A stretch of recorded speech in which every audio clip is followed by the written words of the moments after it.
Now, hello everybody. This is MTG Dudes. This is Joe speaking.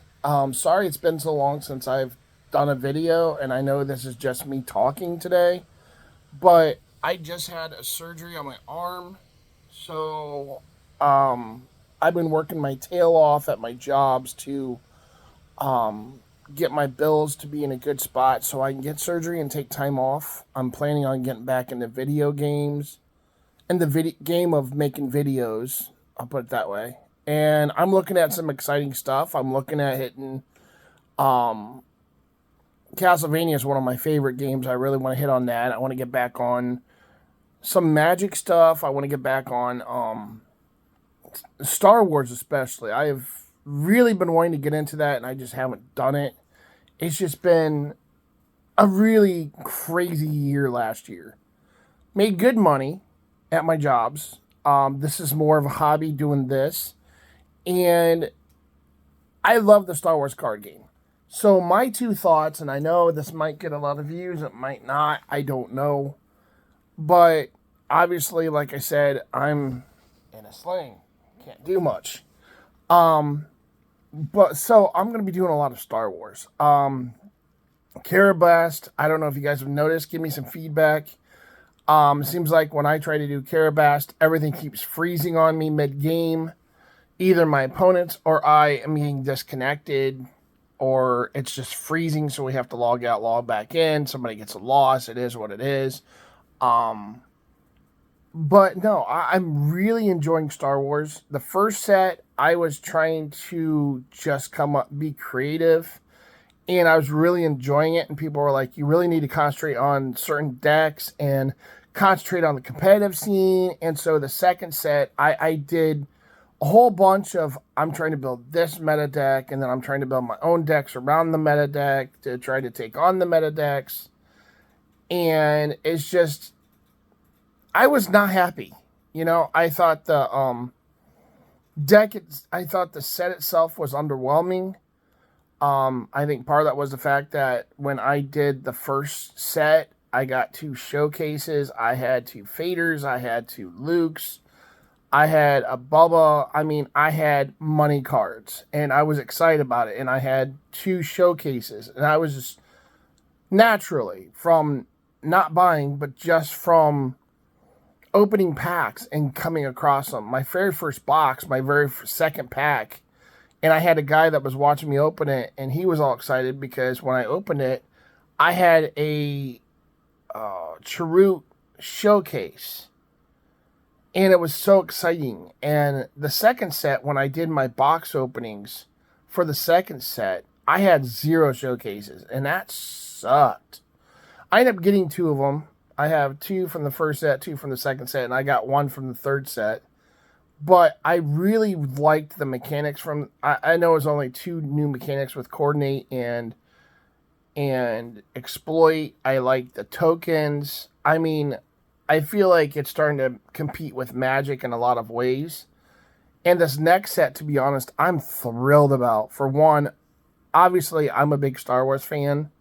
I'm not as much of a fan since Disney's taken it over. I mean, they've come out with a couple good things. A lot of their stuff has been crap. The TV shows like The Mandalorian and Ahsoka were both really good. The Obi-Wan Kenobi, oh my gosh, that showed off how good of an actor Ewan McGregor is. And again, I know I'm not showing videos and clips, and I'm still working on trying to maximize how to make it look good, which is why I'm doing this kind of video.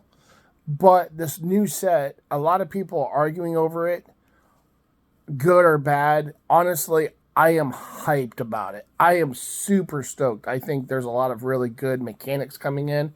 I'm also looking at this that, like, I was not there at the beginning of Magic, and I wish I was. Because they keep adding it and adding and adding and adding. And I'm just looking at this from when I did Magic or Lord of the Rings or Spellfire or some of these other games that have just died out, and Magic has been around, and now this game I can see it just hitting a home run with it. And the popularity is there, the excitement is there. It's constantly like who's going to show up for the store tournaments and the premier tournaments and the showdowns, and it's a fun time. And Ironically, I went to Old Faithful. I went back to Bosk, and I'm enjoying it. And again, I built it from scratch. I had a Bosk one that was meta, and it was okay. It was missing a bunch of pieces in the second set. And the third set, it had the pieces it needs to be able to compete with Sabine, to be able to compete with some of these faster decks. It has the kind of pieces you need for mid-range decks and against other control decks. I mean, the way my Bosk is built, which is probably typical Bosk, but I have the satisfaction of knowing I did not look at a deck list and make it. I actually did it from scratch. Yeah, I know I did a lot of pieces from the original meta deck. I get that. But, there's a satisfaction, even if it's built similar to a meta deck, there still is a satisfaction when you put the deck together yourself. And I know meta decks are always going to be out there. I know you're always going to have the people be able to look at decks online. With Magic, it got to, by the time I get into it, it's just easier for me to,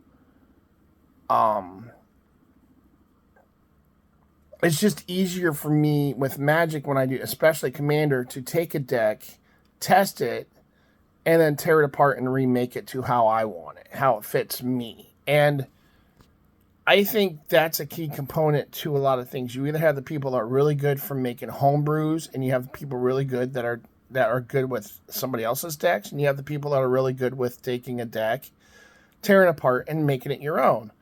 And I made a Ahsoka aggro deck that I think is super fast, super strong, and super good. It's not going to beat a mid-range deck, but it can outpace. It's the typical circle. It can outpace control. It can outpace other aggro decks and just be just a step faster because you do so many little things and you can't target one specific thing. So, I mean, it's a well-rounded aggro deck. And I just did it because a friend, and I'll put that on there eventually, pretty soon. I mean, I have it on Carabast and on Star Wars Ultimate Database as a deck, but I'm really half out of it. So if I am bouncing around, I apologize, but this is mostly about Star Wars. But anyway, I have my three favorite decks is probably an Anakin Red, an Ahsoka Green, and my Bosk Blue. Those are probably my three best decks. But with this deck, I have had so much fun building. I have done a Clone Trooper deck where it was Nala Se as the leader. And then I've had a bunch of different clones, and I took out some of the clones and put some late game stuff in it. Like I had the Blue Dooku, which he's a really strong character. I had just a bunch of late game stuff. I had faders. I had, I was doing green-blue as the main deck, but it's just with the clones you can do any color with Nala Se, which is why I picked her. And then I had some good finishers. I had Fader. I had Fader's lightsaber. I had Dooku. I had Ruthless Raider. I mean, it was just 7 and 8. And then I had the Crate Dragon as the top end. And I just wanted a strong end game where I could balance out with the mid-range decks, but still have the aggro effect at the beginning. And it was a very, very strong deck. But this Ahsoka is so much better and faster. And yeah, it stinks against mid-range, but that's the typical aggro. Mid-range is always aggro's weak spot. My Anakin is just a fun deck. I think it's better than my Ahsoka. And the fact that it can hit harder and faster, but I think Ahsoka is a better well-rounded deck that can actually face off against some of the mid-range decks. Not beat them, but still be in the game with them and possibly win. Better than the Anakin can. Because Anakin, obviously, one of the key pieces for Anakin is twice the pride, and that does 2 damage to your own units, which makes them weaker and easier to kill. Ahsoka doesn't have that weakness in her deck when you play it. I mean, I have some lightsabers that are in there to go on the Force units or on other units, but they're big enough where a lot of the control stuff or a lot of stuff like Ketsu on you cannot touch the lightsabers because of 3 and 4 drops, because it's the Dark Saber and the General's Blade. And I throw the General's Blade either on Ahsoka Or there's another Jedi in there I can throw it on too. And I can just, that helps me just load the board up. And for being an aggro deck, Ahsoka is one of those decks, and I really need to show it, is one of those decks where you just don't run out of cards. And if you do, typically 5 resources, maybe 6 resources, all the deck needs to just take off. And yeah, you're only doing 2 plays a turn, but you have like Batch Brothers that gives you a token. So that's 1 play, and then you have another 1 or 2 drop that comes in. Turn 1, you throw down 2 drops, hoping Maskanata is one of them. But I think Star Wars is in a really good place. I have 3 decks that are probably my favorite decks. I have other decks I like to play. I have a Cad Bane. I have a Mandalorian. I like the flip Palpatine. A lot of people don't like the fact that he seems to be lacking. But I have found Palpatine / Sidious flip to be just a really, really strong deck too. It's a flying deck. It's a meta deck. I've done a couple changes to it. But it is one I have found that is a very strong deck. It's an air presence, a fully air presence. And I think it's only going to be expanded on the next set. And I'm excited about just, this set gave us the Clone War stuff. I mean, we had clones, we had Separatist droids. The next set's going to give us Resistance and First Order. I think there's going to be a lot of Rebel stuff in it and Imperial stuff in it, which is good because I think they need, both of those need more stuff. The next set, a lot of people are really divided on whether they like the pilot idea or not. I think Mandalorian is going to be put in a spot that is really strong because of the pilot mechanic. I can see it. You make a pilot a upgrade, you put on a unit, you tap it, and another unit gets tapped on the opponent's side. I mean, it's just a good card. And I think Star Wars is in a good spot. People need to understand that right now Star Wars is at a beginner's level. Everything coming out is built for future sets to expand on. It's not a, you want to do a mill deck. It's not going to be fully in fruition until probably another couple of years. They are trying to make it so that way to please everybody. A lot of people are really divided on the rotation. On one sense, having a rotation where you knock out a full year when the 7th set comes out, the 10th set comes out, the 13th set comes out, getting rid of a whole year kind of sucks. But rotation sucks anyway, in any set, in any game. And I'll try not to rock anymore. I know I am. But I just like rocking. I just got this new chair because of my surgery. Yeah, I keep saying it. That's my daughter's spot over there with a blanket. I've worked really hard. We got a cat. We're all really happy about it. But my point is that the rotations suck as far as, you have to put more money into it. And that part's bad. And the worst part is you're getting rid of all 3 sets in one shot. Where basically you have a very short time for the last set. You have a long time for the first set. And the middle set is just in the middle. But realistically, I think having,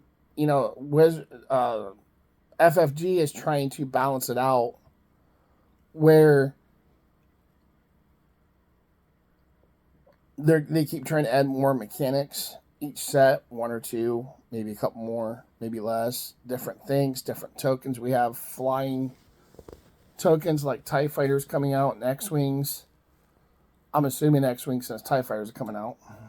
Tokens is just a fun thing to do. But we have a new set going to be coming out. And then the rotation, you have an Eternal where it's everything. Sorry, I love The Rock. But Eternal is an everything set where the people that don't want the rotation is still going to be able to play whatever they want to play. The people that want rotation and keep fresh will be able to rotate their stuff. I mean, there's some stuff in there like Boba Fett, who I think is a really good card. And I think it's disadvantaged because of how much stuff you can do with him. will be able to be played again in the Eternal format. As of right now, there might be banned eventually, I don't know. But he'll be able to be played again. But the thing is, I never saw Boba Fett as a super good leader. He is fun to play, don't get me wrong. And he takes up a lot of the meta, but he can also very easily be beaten. And so a lot of people just don't put that stuff in consideration. So I'm doing a lot of talking. I want your feedback. I understand there's going to be some people that like the rotation, some people that don't. I understand there's going to be some people that like the idea of the pilot mechanic. A lot of people don't. I think you got to give it time. I think FFG is, again, it's a new game, so FFG is trying to introduce a whole bunch of other stuff, and eventually stuff's going to come in to play that's going to reinforce some of the stuff from earlier sets. The rotation, what do you guys think? What do you guys think about, again, what do you guys think about having a bigger rotation? What do you guys think about me doing videos on, like, Castlevania Symphony of the Night? I love that game. Or doing stuff on Magic the Gathering or Star Wars. Or I have a Lord of the Rings game. I am also big on Dice Throne. I kind of went all over the place the last time I was doing videos. But I want to hit a big audience, but I also want to do stuff that I enjoy doing. And Star Wars, Magic the Gathering, Dice Throne, me and my friends going to start doing a tournament. We've already got the bracket. We already played the first game. We just couldn't do more because obviously I'm in pain with this hand. It's actually the shoulder. That's why I have this on. It is a pillow with it's a pillow, but I mean, I'm all over the place, but that's my point is, what do you guys think? I want opinions. I want you guys' feedback on what you want to do. Give me a like, share, and subscribe. And again, this will be one of the few videos I do. I don't know how often they're going to be, but I'm going to try to be more consistent than what I have been. I'm over a year on this channel, and I've already got 70 subscribers. I know it's not a lot, but for me, it's a ton, and I'm excited. I want to see where this goes. And thank you for being on this journey with me. Let's see what we can do with this channel. I'm all excited. This is just my talking. I want your feedback. Should I stay on just Star Wars? Should I go to Dice Throne? Should I, what would you guys think? I mean, I just want your opinions. This is kind of a I'm asking what your opinion video is. Like, share, subscribe, and give me some feedback, guys. And I will see you on the next one.